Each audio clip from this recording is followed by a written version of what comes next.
Assalamualaikum warahmatullahi wabarakatuh. Assalamualaikum. Kita agak pelan sebentar ya. Adakah amalan untuk melembutkan hati suami, Ustaz?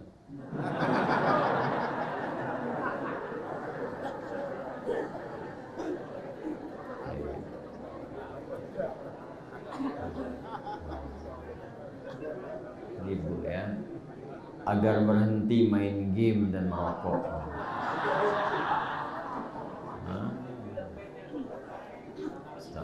Mohon nasihatnya. Baik, saya anggap ini pertanyaan umum untuk semua suaminya. Ya. Yang pertama, menjadi suami dan menjadi istri itu amanah dari Allah yang pasti akan dipertanggungjawabkan. Pasti dihisab. Pasti dihisab. Ya, menjadi single saja. Single katanya lebih halus dibanding jomblo. Menjadi single saja dihisab. Apalagi berkeluarga, suami dan istri. Apa yang dihisab dari suami, apa yang dihisab dari istri? Pertama, kita diminta diingatkan dulu. Diingatkan oleh Al-Quran, bisa surah 66 At-Tahrim di ayat yang ke-6. Ya ayyuhalladzina amanu qu anfusakum wa ahlikum. Hei para ayah, ibu, suami, istri yang masih merasa punya iman. Begini cara bacanya. Kalau ada ayat dibuka dengan kalimat iman, berarti keimanan kita dipertaruhkan. Ingat itu ya. Semakin kita semangat menunaikan informasi di ayat itu, menunjukkan imannya kuat. Semakin lemah, imannya lemah. Tidak dikerjakan, bermasalah imannya. Contoh, salat itu dibuka dengan kata iman. Alladzina yu'minuna bil ghaibi wa yuqimunas shalah. Bahkan salat disebut iman. Al-Baqarah 143. Wa ma kana Allahu liyudhi'a imanakum. Allah tidak akan menyia-nyiakan iman yang membimbing engkau salat. Artinya apa? Semakin semangat salat menunjukkan imannya kuat. Bukan hanya fardu, sunnah dia kejar. Rawatib, mutlak, sampai ke malam tahajud, itu menunjukkan imannya tinggi. Bahkan kalau di surah keempat An-Nisa ayat 103, semakin tinggi iman, semakin tahu waktu salat. Tahu dia. Ya? Inna salata kanat 'alal mu'minina kitaban mawquta. Terjemah bebasnya, orang beriman itu tahu waktu salat. Saking tahunya, sebelum salat sudah siap-siap. Kan ada iman standar tuh. Iman standar tuh yang Al-Anfal ayat kedua. Innamal mu'minuna alladzina idza dzukirallahu wajilat qulubuhum. Orang yang beriman imannya standar itu, standar. Kalau disebutkan nama Allah, ingat Allah. Hati bergetar, ingat Allah. Kapan disebutkannya? Saat azan. Menunjuk sholat. Ya, tadi subuh jam berapa? 454 ya. 454, 455. Berapa lagi? Terjadi perbedaan pendapat nih. Baik, ambil yang paling agak jauh, 455 misalnya. Ya, 455.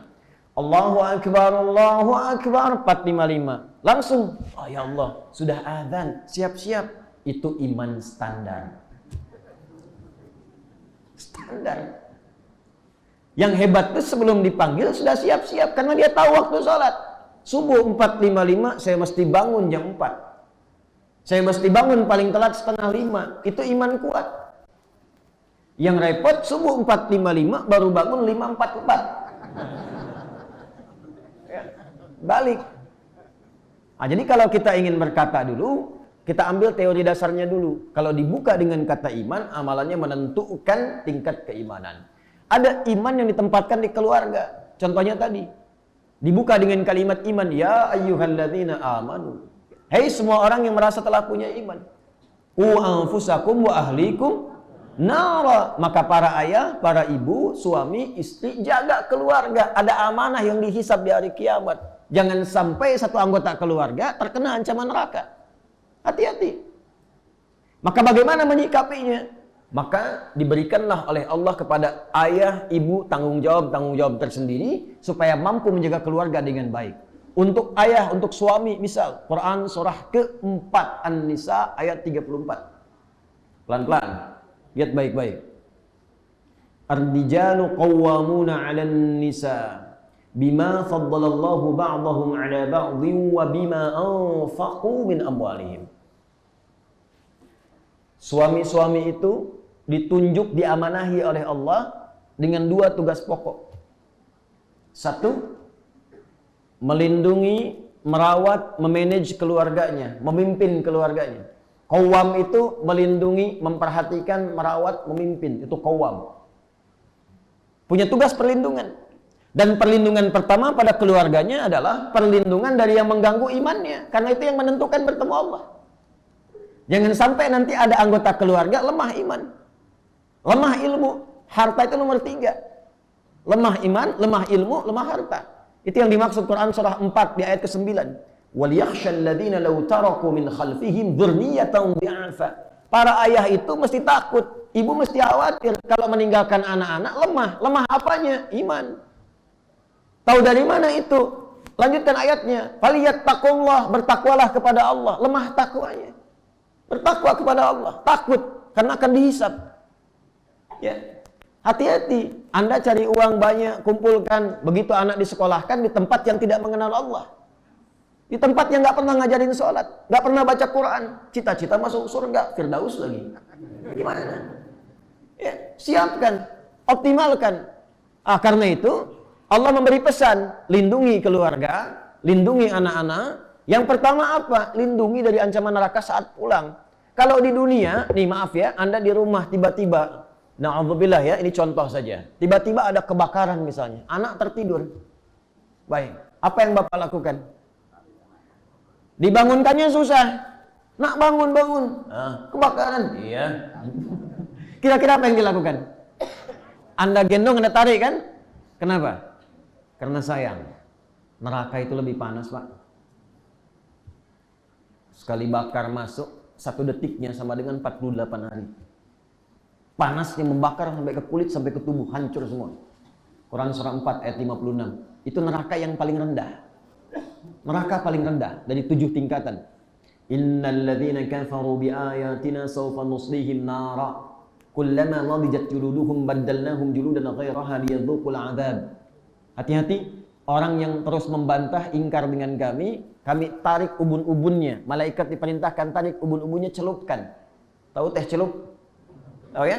Celup, angkat. Nanti begitu tuh, ada malaikat kerjaannya cuma celup, angkat.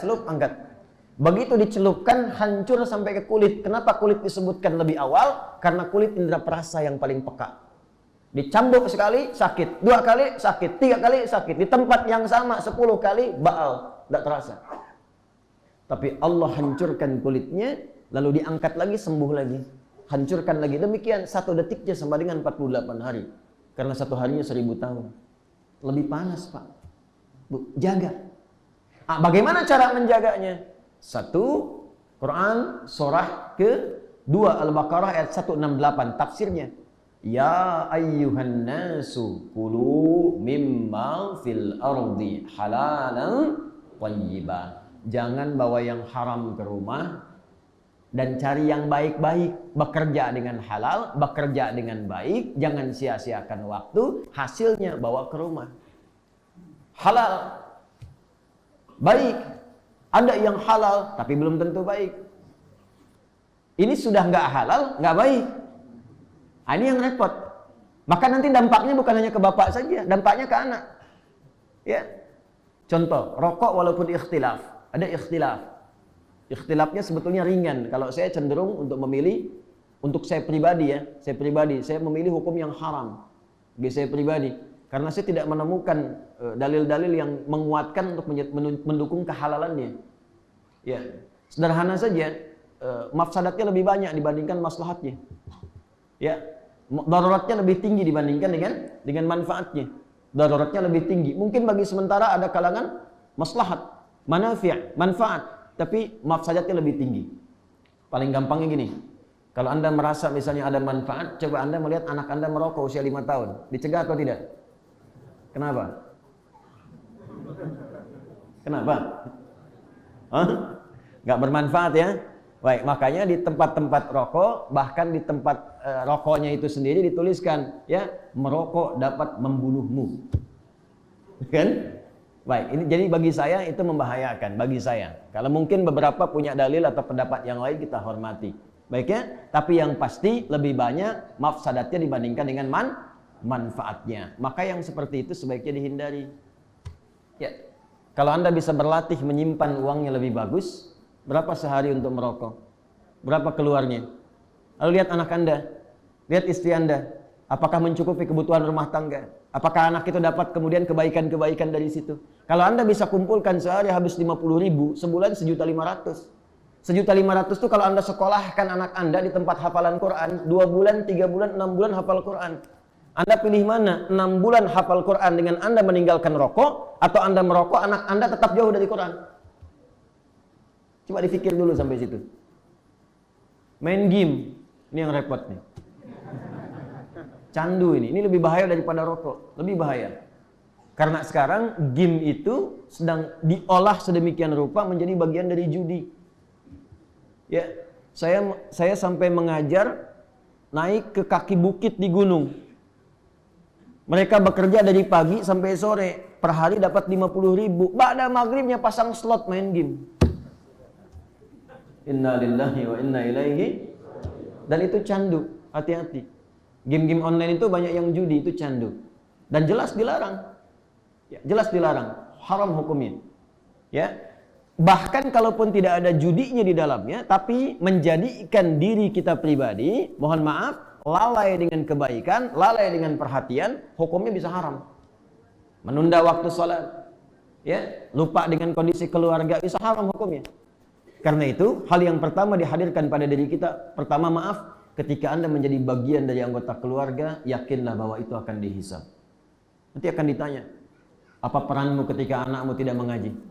Apa peranmu ketika anakmu tidak sholat? Jelas ya? Saya mohon maaf kalau kalimatnya terasa lebih tegas, lebih kuat. Karena biasanya kalau saya tegas itu sesuatunya sangat penting.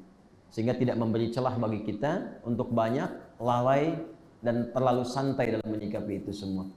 Karena tantangan hari ini besar Pak, Bu. Ya, kata Nabi akan tiba satu masa. Mohon maaf ya, ini bahasa tafsirnya yang paling gampangnya, tantangannya tidak mudah. Ya, la taqumus sa'atu, akan dekat-dekat ke waktu kiamat, maksudnya kiamat-kiamat tanda-tanda yang ujungnya nanti kubra. Di antaranya apa? Taqarrubuz zaman, waktu semakin cepat. Taqtaribul aswaq, pasar mudah diakses. Dulu ibu berangkat pakai ojek ya, pakai angkot datang ke pasar belanja. Sekarang tinggal akses handphone, klik datang. Tapi di masa itu cirinya kata Nabi yantashirul fitan, fitnah menyebar banyak. Yang baik jadi buruk, buruk jadi baik, ya. Kesalahan-kesalahan dianggap benar, maksiat terjadi di mana-mana, yantashirul kadzib. Menyebar banyak dusta, bentuknya beraneka ragam. Dan di situ banyak ujian-ujian. Teknologinya semakin berkembang, fitnahnya semakin banyak.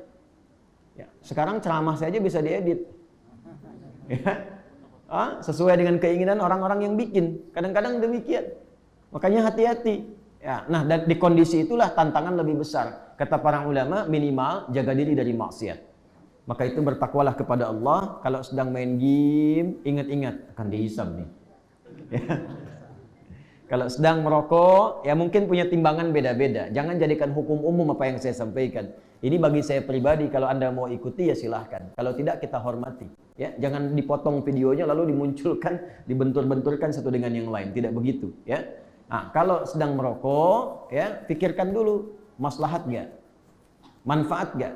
Asapnya itu kan nempel juga tuh, baunya bahaya juga.